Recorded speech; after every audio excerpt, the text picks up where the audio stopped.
बिस्मिल्लाहिर्रहमानिर्रहीम। नाजरीन, आज मैं आपको एक छोटा सा दुरूद पाक बताने जा रहा हूं कि नबी करीम सल्लल्लाहु अलैहि वसल्लम ने फरमाया, जो शख्स 10 मरतबा सिर्फ इसको पढ़ेगा, क़यामत के दिन मैं खुद उसकी शफाअत करूंगा।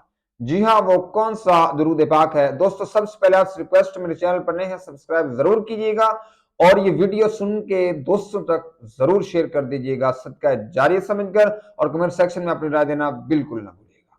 जी हाँ, सल्लल्लाहु अलैहि वालिहि वसल्लम, ये छोटा सा दुरूद जो शख्स 10 मरतबा रोजाना पढ़ेगा, नबी करीम सल्लल्लाहु अलैहि वसल्लम ने फरमाया, क़यामत के दिन उसकी शफाअत मैं करूंगा और उसको जन्नत में लेकर जाऊंगा। और नबी करीम सल्लल्लाहु अलैहि वसल्लम ने फरमाया, जो शख्स सुबह 10 मरतबा पढ़ेगा, उसका सारा दिन पुरसुकून और अल्लाह तबारक व तआला के जिक्र में गुजरेगा।